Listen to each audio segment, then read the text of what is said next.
any calculations in chemistry, it is very important that you understand how do you find the formula mass. Okay, so let's see how you find the formula mass. Now, for example, if you need to find the mass of carbon dioxide, formula mass is the sum of all the mass of all the atoms in a compound. So how many atoms are there in carbon dioxide? It's mass of carbon plus 2 times the mass of oxygen. So there's double oxygen. So you look at the periodic table, the atomic mass of carbon is 12, oxygen is 16. So 16 times 2 is 32 plus 12 is 44 grams. If you're given calcium carbonate, CaCO3, so that is mass of calcium plus mass of carbon plus 3 times the mass of oxygen, which is 100 grams. Okay, now let's look at a complex molecule like CaPO4 Now, what is the indication of this 3 is that anything which is inside the bracket should be times by 3. So the mass of phosphorus should be times by 3, and oxygen, which is already 4, that is oxygen mass times by 4 and then times it by 3. That is 12 times the mass of oxygen. So for calcium phosphate, the mass will be mass of carbon plus 3 times the mass of phosphorus plus 12 times the mass of oxygen. If you put this masses, you'll get 310 grams. Okay, so now you should know the definitions of relative formula mass and atomic mass. So relative formula mass is the sum of relative atomic mass of all the atoms present in a compound, and the atomic mass is the ratio of the average mass of one atom compared to the 1/12 of the mass of carbon-12. Okay, so make sure you remember this definition. Now let's come to the moles triangle. So I have made these triangles, okay, and these triangles are very, very important. Okay, make sure you understand these triangles. If you want, you can make these triangles, stick it to your study table so that you can see and revise them every day. So the first is how you convert the mass into moles. Now to convert the mass into moles, you divide the mass with the MR, the atomic mass, or if it's a formula compound, you divide it by the formula mass. So moles is mass over an MR. Okay. If you have the volume at the standard room temperature pressure, and if the volume is in decimeter cube, you can divide it by 24 to find the moles of the substance. Okay. Similarly, if you have the concentration, you can find it by moles divided by volume, provided volume has to be in dm cube. So this is the moles in the mass triangle, this is the moles in the volume triangle, and this is the moles and the concentration triangle. Okay, now in most of the cases they give you the volumes in centimeter cube. You must have seen in many questions in your textbook. So you should know how to convert the centimeter cube to decimeter cube. So centimeter cube is converted to decimeter cube by dividing it by 1000, and decimeter cube can be converted into centimeter cube by 1000. Okay, so they can give you any volumes, any masses, any concentration, and can ask you to find the moles. So these triangles will be very helpful. So what is moles? Moles is nothing but the amount of substance. Okay, and 1 mole can also tell you that how many atoms or molecules are present, because 1 mole is equal to the Avogadro's constant, which is 6.02 times 10 to the power 23 atoms or molecules.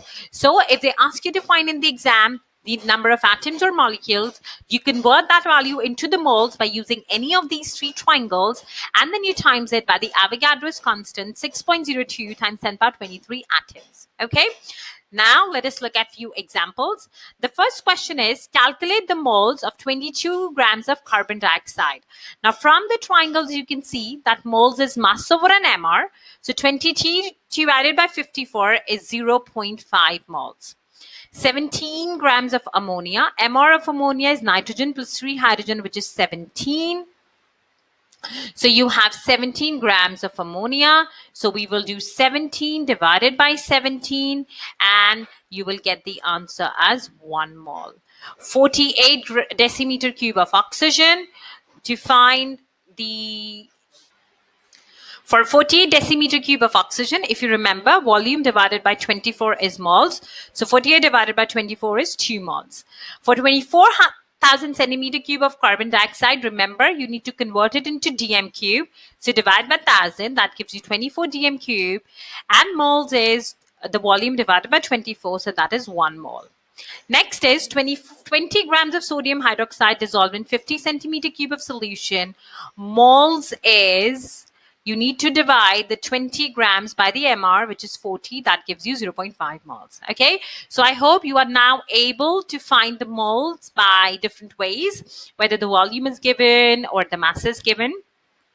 Now let's look at how you can use the moles to find the mass. So we will use the same triangles. If you have the moles, you can times the moles by the MR to find the mass. So if there's 2 moles of calcium carbonate is CaCO3. So the MR of CaCO3 is 100. So 2 times 100, 200 grams will be the mass of 2 moles of calcium carbonate. 0.1 moles of hydrochloric acid, MR of hydrochloric acid is 36.5 times by 0.1. That will give you 3.65 grams. Next is 2 moles of sodium hydroxide dissolved in 10 decimeter cube of solution. Concentration is moles divided by volume. Remember, volume has to be in dm cube. So 2 divided by 10 is 0.2 moles per dm cube. 20 gram of sodium hydroxide dissolved in 50 centimeter cube. You need to first convert 20 grams into moles, which is 0.5. The volume, you have to convert it into decimeter cube by dividing it by 1000. So that is 0.05 decimeter cube. And then you can do moles divided by volume. So 0.5 divided by 0.05 gives you 10 moles per dm cube as in concentration. Okay, so I hope the use of triangle is clear to you. Now let's see how we can use the Avogadro's constants and connect them all. The next question says, calculate the number of molecules in 49 grams of sulfuric acid. Now we know the MR of sulfuric acid is 98. The moles which are there in 49 grams is 0.5 moles. We will times it by the Avogadro's constant, 6.02 times 10 power 23. And we will get 3.01 times 10 to the power 23 atoms of sulfuric acid. Next question, 8 grams of oxygen. We'll divide it by the MR, which is 32, and get 0.25 moles, times it by the Avogadro's constant, and we'll get the answer 1.5 times 10 power 23 atoms. 48 decimeter cube of nitrogen divided by 24, we'll get 2 moles, times it by 6.02 times 10 power 23, and we'll get 1.2 times 10 power 24 atoms. 50 centimeter cube of 0.1 moles per dm cube of sodium hydroxide. Moles is concentration times the volume. The concentration is 0.1, volume is 50 over 1000 because it is in centimeter cube. That gives us 5 times 10 power minus 3 moles. We'll times it by the Avogadro's constant and we get 3.01 times 10 power 21 atoms. Okay, so I hope the calculations of moles, the calculations of number of molecules, calculation of masses and volume is clear to you. Okay, now let's see what is a balanced chemical equation. Now there are a lot of questions where you will be asked to find the moles or masses from the balanced chemical equation. For that, it is very important you understand how you balance the equation and what information a balanced chemical equation gives us. So if this is an equation, carbon plus oxygen give carbon dioxide, this equation tells us that 1 mole of carbon is reacting with 1 mole of oxygen, making 1 mole of carbon dioxide. On the other hand, the next equation, Mg plus 2HCl gives MgCl2 plus hydrogen, tells us that 1 mole of magnesium combines with 2 moles of hydrochloric acid to form 1 mole of magnesium chloride and 1 mole of hydrogen. 2 aluminium plus 3 oxygen plus 2 Al2O3 tells us that 2 moles of aluminium combines with 3 moles of oxygen to give 2 moles of aluminium oxide. Okay, now how we will use this balanced chemical equation? If we know the moles of oxygen, we can easily find the moles of aluminium. Or if we know the moles of aluminium, we can easily find the moles of aluminium oxide.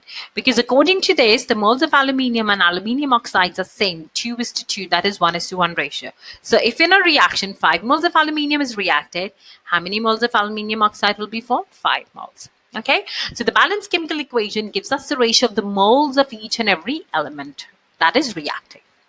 Okay, now let's see how you need to do the calculations from equations. Now, in the exam, they'll give you a balanced chemical equation. In the balanced chemical equation, they'll give you the mass of any one reactant, and they'll ask you to find the mass of the product formed, or they'll give you mass of the any product. You have to find the mass of the reactant formed for that given mass.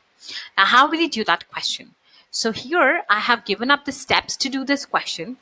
I'll go over the step one by one. Make sure you understand it. Okay. So the first step is you always write the balanced chemical equation. So this is a reaction where there's a magnesium and oxygen reacting to form magnesium oxide. So I'll write the balanced chemical equation. 2Mg plus O2 gives 2MgO. So that is the first step. Step 2 is what information is given to you in the exam, in the question, you put it to the left, and what they ask you to find, you put it to the right.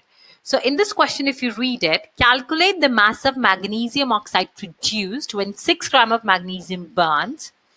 They have given you the mass of magnesium and they have asked you to find the mass of magnesium oxide. So the known I have put to the left of the equal to sign, and the one I have to find I've put to the right of the equal to sign. So that's my step 2. Step 3 is write the relationship between the two from the balanced chemical equation. So from the balanced chemical equation, how many moles of magnesium is reacting? 2. How many moles of magnesium oxide is formed? 2. So underneath each, I'll write 2 moles and 2 moles. Next step is convert these moles into masses. So 2 moles of magnesium will be times it by the MR, 48 grams. 2 moles of magnesium would be 2 times the MR of MgO, which is 80 grams. So now I got the mass relationship between the two, that if there's a 48 grams of magnesium, the MgO form will be 80 Mg. Now I can do the maths. Now what is the maths? 48 grams of Mg gives 80 grams. 1 gram will be, I'll divide by 48. So I'll divide by 48 the other side. So 80 divided by 48. Now they have given me 6 gram of magnesium. So from 1 to 6, I'll times by 6. I'll times by 6 on the other side. So 80 divided by 48 times by 6 give me the answer of 10 grams. It means 10 gram of magnesium oxide is formed when 6 grams of magnesium react. This is the way you have to do this question. I'll again take you through the step. Write the balanced chemical equation, put known to the left, unknown to the right, write the first relationship of moles from the balanced chemical equation, converts the moles into mass, and do the maths. Okay, now let us look at one more example. They say calculate the mass of aluminium needed to produce 306 grams of aluminium oxide. Now first, the balanced chemical equation. Aluminium plus oxygen gives Al2O3. In the exam, they might give you the equation as well. Now, what is known to us? They have given us the mass of aluminium oxide. So I'll keep the mass of aluminium oxide to the left and I'll put aluminium to the right. Then the first relationship of moles will be from the balanced chemical equation. So how many moles of aluminium oxide are being formed? 2. How many moles of aluminiums are being used? 4. So 2 moles and 4 moles. Then I'll convert 2 moles of aluminium oxide into mass. So 2 moles of aluminium oxide is 204 grams. 4 moles of aluminium is 108 grams. So 204 give me 108. How do I get 1 gram? I'll divide by 204 both sides. Then I have to find aluminium oxide is 306. So I'll times it by 306. And this will give me the answer 162 grams. Okay, so I hope how do you calculate from the reacting equations or reacting masses is clear to you. Just follow this step and you will never make an error. Okay, so this is how you do the calculation. Now, remember, this is very important because if you do not understand this, you'll have a problem in finding the percentage yield. Okay, now there's just small concept to see. In an exam, they will give you the mass of both the reactants and they can ask you which one is a limiting reagent. Now, always remember what is a limiting reagent. A limiting reagent is that reactant that is present in the less quantity and that is completely used up in a reaction. Okay, so for example, I say in a reaction, 4 moles of aluminium reacts with 3 moles of oxygen. And suppose I mix 4 moles of aluminium and 4 moles of oxygen. Now, according to the balanced chemical equation, for 4 moles of aluminium, I require 4 moles of oxygen, 3 moles of oxygen. So if 4 moles of oxygen is given to me, it means that my oxygen is in excess. 4 moles of aluminium will completely get reacted with 3 moles of oxygen. So my aluminium in that case will become the limiting reagent and the oxygen is in excess because it is present in the extra quantity than it is required. Now, how do you work out the limiting reagent in every reaction? You first write the balanced chemical equation and find the moles that are reacting and then find the moles which are given to you. And from that, you will work out which is in excess and which is limiting. So for example, a question says 13.5 grams of aluminium and 32 grams of oxygens are there. Now, you will convert the moles by doing the mass divided by MR. So 13.5 divided by 27 gives 0.5 moles of aluminium and 1 mole of oxygen. Now, if you look at the equation, if you have 4 moles of aluminium, you require 2 moles of if you have 4 moles of aluminium, you require 3 moles of oxygen, right? So 4 moles of aluminium gives you 3 moles of oxygen. If you have 1 mole of aluminium, you require 3/4 of oxygen. But the aluminium is half a mole, so half a mole will be, you need just 0.375 of oxygen. And how much oxygen you have? 1 mole. So the oxygen is in excess and aluminium is a limiting reagent. It will get completely used up. Now, how will you find the mass of aluminium oxide? By doing the calculation in terms of limiting reagent. So you will see the relationship between the limiting reagent and the product. So you will keep the aluminium, the limiting reagent, to the left, aluminium oxide to the right. From the balanced chemical equation, 4 moles of aluminium gives 2 moles of aluminium oxide. 1 mole will give 2/4. Here we have how many moles of aluminium? 0.5. That will give you 0.25 moles of aluminium oxide, and you can times the 0.25 by the MR and you can get 25.5 grams. Okay, so I hope this calculations of limiting reagent is clear to you. This is important. You should know the definition of limiting reagent and how do you work out the limiting reagent. Now let us move on to the percentage yield. Now, whatever we have done so far is the theoretical calculation that by theory, if we are mixing this much amount of reactants, we should get this much grams of products. But that does not happen in reality. In reality, you always get lesser than what you expect or what you calculate from theory. Okay, and the ratio of the observed mass over the expected mass gives you the percentage yield. So percentage yield is given by the formula observed mass over the expected mass times by 100, or you can write it as actual yield over theoretical times 100. Now, how do you work out the theoretical yield? It's the same process we just did just now. How do you do the calculations from an equation? So for example, a question is given to you that when 28 grams of nitrogen reacts, 30 grams of ammonia is made. Calculate the percentage yield. So first we'll calculate theoretically that when 28 grams of nitrogen is reacting, how much ammonia is formed. So we'll do the same stage. Write the balanced chemical equation. Known to the left, nitrogen, ammonia to the right. Nitrogen from the balanced equation is 1 mole, ammonia is 2 mole. Convert this into masses. So 28 grams is 34 grams. So with 28 grams of nitrogen, we should get 34 grams of ammonia. But how much we are getting? We are getting 30 grams. So expected is 34, but observed is 30. So percentage yield is 30 over 34 times by 100, which is 88.2%. Okay. Now let's take another example. When 80 grams of iron oxide reacts with carbon, according to this equation, 20 grams of iron is produced. So we'll keep iron to the left, iron oxide to the iron to the right, iron oxide to the left. From the balanced chemical equation, 2 moles of iron oxide is forming 4 moles of iron. We convert it into mass. 320 grams of iron oxide is 224 grams of iron.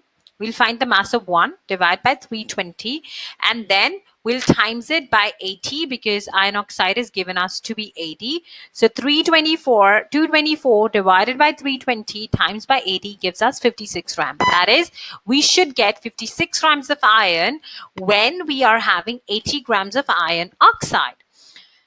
But what we got actual, we got 20 grams. So we'll divide the two. 20 divided by 56 times 100. It means the yield is just 35.71. Okay. So remember, you need to do the theoretical calculations, find out what you should get as per the calculation. What you observed, you divide the two and times it by 100, and that gives you the percentage yield. Now, the next question is, why the percentage yield is not 100%? They can ask you this question. So you should know what are the various reasons why the yield always decreases. The percentage yield can never be greater than 100, and it is difficult to get the 100% yield. Now, why the yield is not 100%? First, maybe certain reactions do not go to completion and the products are not formed. Some of the reaction, if they're reversible, can start moving to the reverse side. So that will also decrease the yields. Some of the reaction can go and form the alternative or the unwanted product. So might not make the product that you want. During the reaction, if it involves mixing, some of the reactant can just stick to the vessel and do not react. Or some of the reactants, if they are gases, can be lost. Some of the products can also be lost in the reaction vessel if it involves the gas, or maybe the reactant is not pure, therefore it did not react completely. So you should remember these reasons, because in the exam they can ask you to find the percentage yield and then ask you to give the reason why it is not 100%. And always remember, the scientists are always try to devise that rule which gives the maximum percentage yield. Now, there's another concept which is very important for the chemist, is the atom economy. Atom economy is what is the MR of the desired product over the total MR of all the reactants times by 100. Okay, now let's see how this works. Calcium carbonate gives calcium oxide plus carbon dioxide. What is our desired product? Calcium oxide. What is the MR of that? 56. What is the mass of the reactant? There is 100 grams of the reactant that is reacting. So atom economy is 56 over 100 times 100. So it is 56%. Let's take another example. Fe2O3 plus 3 carbon give 2 Fe plus 3 CO, and desired product is iron. So what is the mass of the desired product? 2 times the MR of iron, which is 112 gram. What is the mass of all the reactants? So that is the mass of Fe2O3 plus 3 times the mass of carbon. So once we do that, we get the percentage yield as 112 over 196 times per 100. That gives us the atom economy. So this is the atom economy to be 57%. Okay, so I hope this concept of finding the atom economy is clear to you. Now, there are some reactions which have 100% atom economy. These are those reactions which produces only one product. And what are those reactions that produces only one product? These are addition reactions. So how can the scientists increase the atom economy? They can look for those reactions that produces a single product and go for the addition reaction. And if there are any reaction that is producing any byproduct, it is better to recycle it or use it in some other reaction to increase the atom economy. Okay, so I hope the atom economy and the percentage yield is clear to you. Now let us look at the last concept you need to do, is the titration.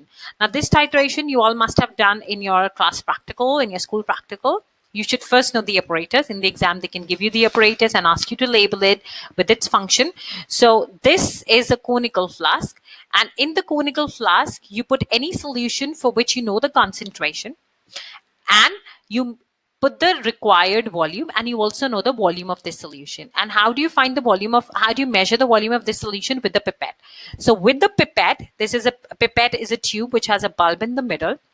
You suck out the required volume, put it into the conical flask, and in the conical flask only that solution goes for which you know the concentration. Okay, then into the conical flask you add an indicator. Indicator is used to determine the endpoint. Endpoint is when acid and alkali has completely reacted. Titration is a technique which is used to determine the exact volume of the acids and the base to carry out a neutralization reaction. In a burette, you fill that quantity for which you do not know the concentration. So you find out the volume that is completely neutralizing the conical flask contents with the help of the burette. So you fill the burette, measure the start volume, then open the tap, allow the contents of the burette to fall into the conical flask.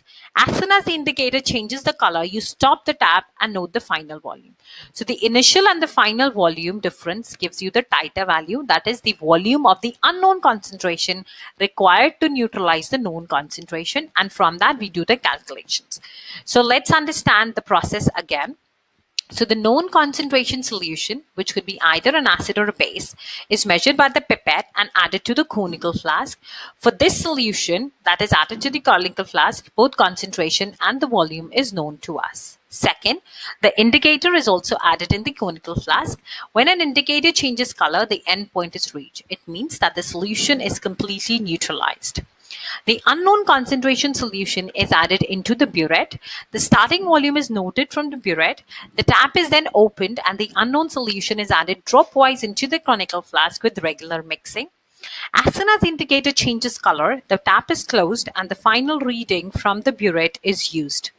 The entire process is repeated 3 times and the volume are wrote in the following format. So we wrote the experiment number, what is the initial reading of the burette, the final reading, and the titer, which is final minus the initial. The entire process is repeated 3 times and the values are noted into the following format, and we take the concordant reading.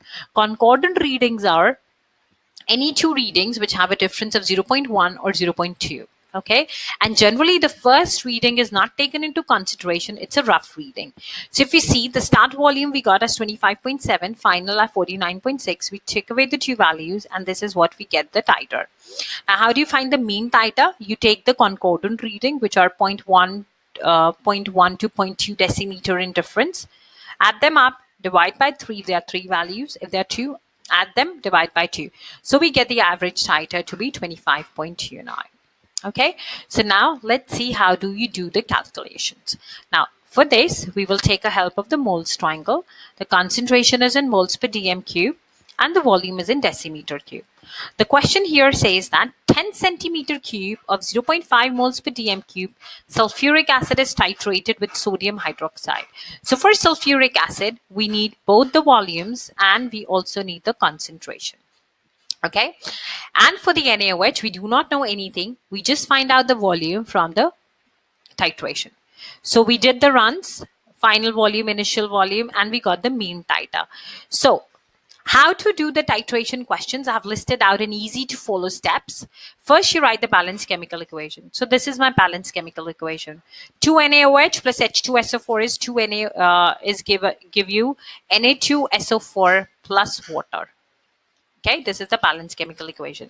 Now, always remember, either the equation will be given to you. If the equation is not given to you, I recommend you to check the video of C5 chemical changes where I've explained you how to write the acid-base equation.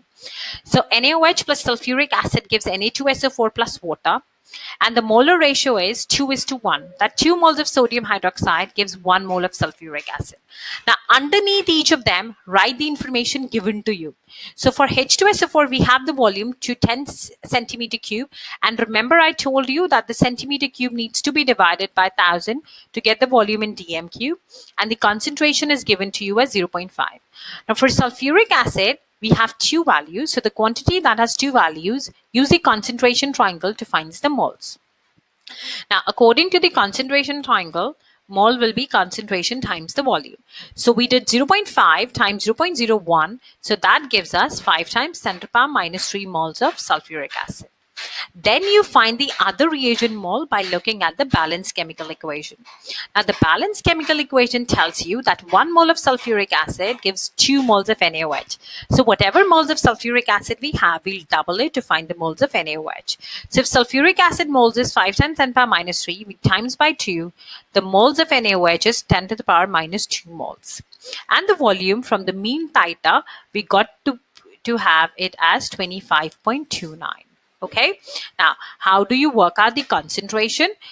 We'll first take the volume, which is 25.29. We divide it by 1000. So the volume is 0.025 and our moles is 10 to the power minus 2. And we will do 10 to the power minus 2 divided by the volume, and that will give us the concentration.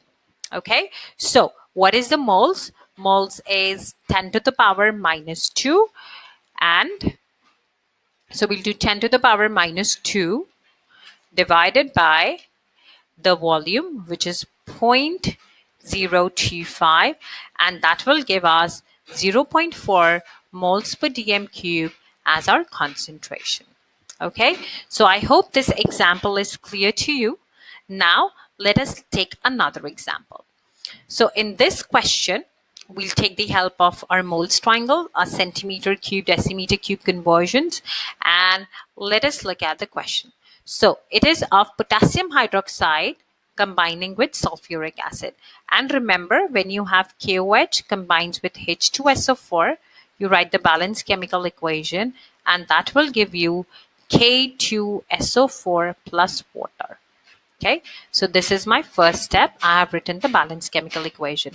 Then underneath each, I'll write what values are given to me. So what is the value given to me? That for KOH, my volume is 50 centimeter cube.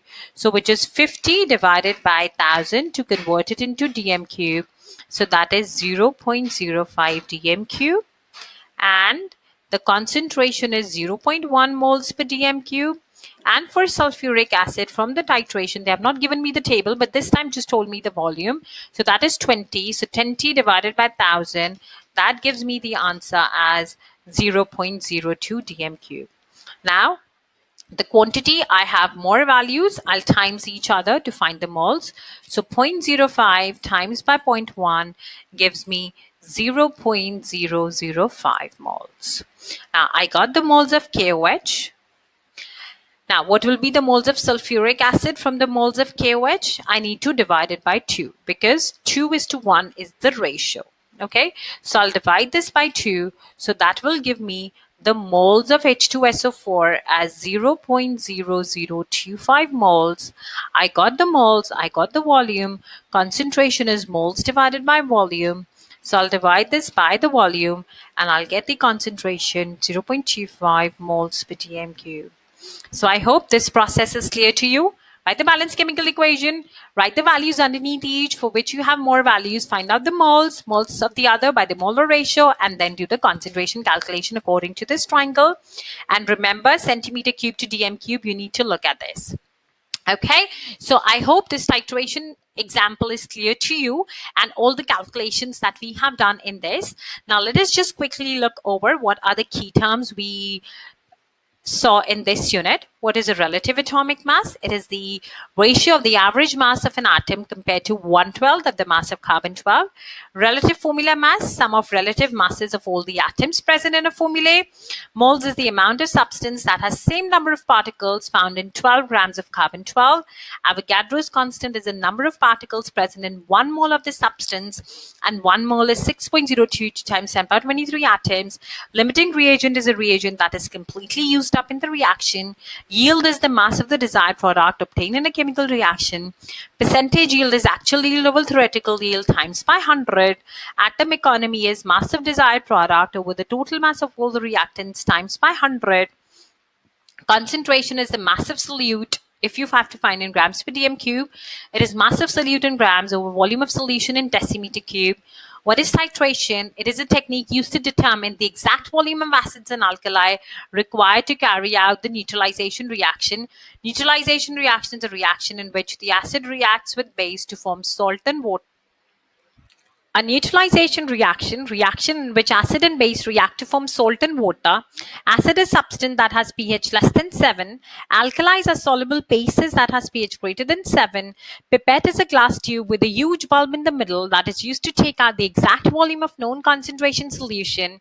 Burette is a long tube with a tap at the bottom that is used to measure the titer, and concordance are the values in the difference range 0.1 to 0.2 centimeter cube.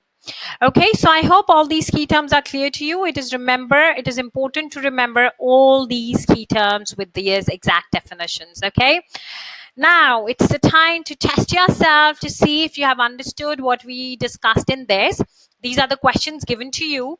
It says calculate the number of moles of the following: 10 grams of calcium carbonate. So let us do this question. So once you are given the 10 grams of calcium carbonate, what is the MR of calcium carbonate? I hope you know to find the MR of calcium carbonate, you do mass of calcium, mass of carbon plus 3 times the mass of oxygen. So that is 100 grams is the MR. So to find the moles, you do 10 divided by 100, and 10 divided by 100 gives you the answer as 0.1 mole.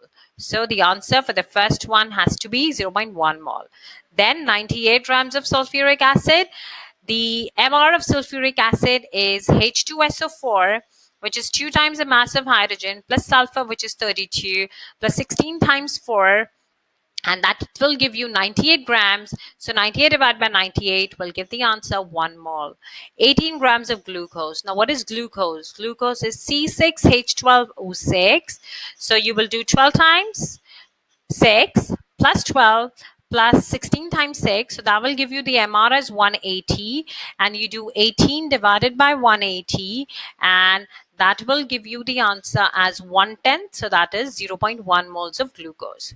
Next is 90 centimeter cube of oxygen. So first you will convert 90 centimeter cube into the dm cube. So you will do 90 divided by 1000, which will give you 0.09 dm cube, and then the 0.09 dm cube you will divide it by 24, because For the moles, you need to divide it by 24 and you will get the answer as 0.00375 moles.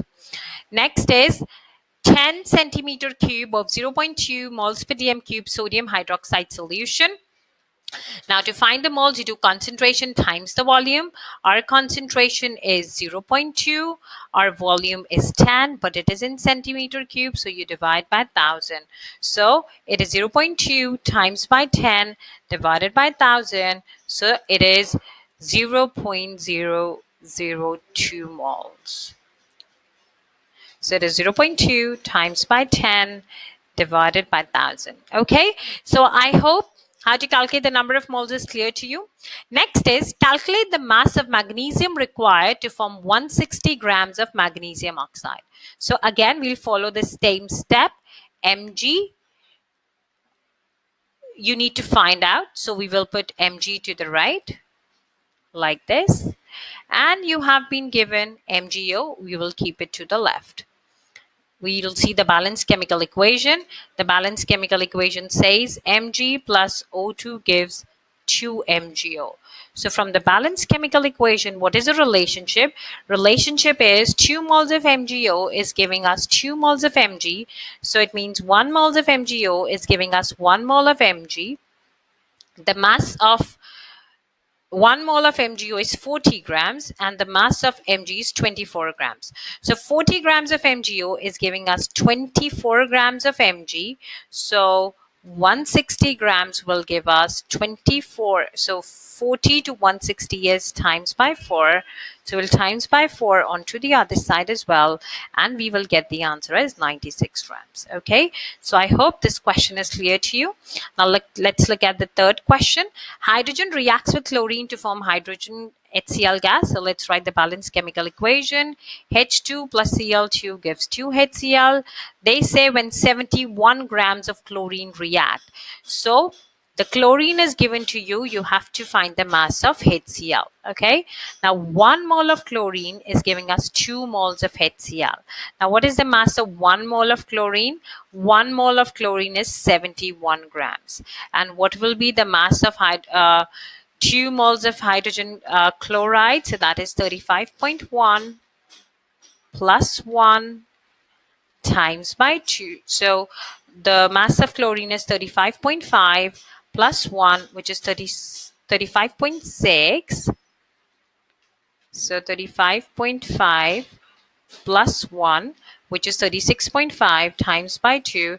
So we should get 73 grams of hydrogen chloride. But how much hydrogen chloride we are getting? 70 grams. So percentage yield is how much we expected. We expected to be 73. But how much we got? We got just 70.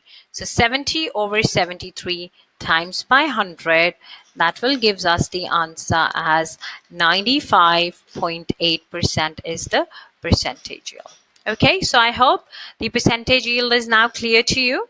Now let's move on to the next question. Calculate the atom economy. The atom economy is the mass of the product take over the mass of all the reactants. Now what is the mass of the product? It is ammonia, which is 2 moles. So that is 17 times 2, which is 34.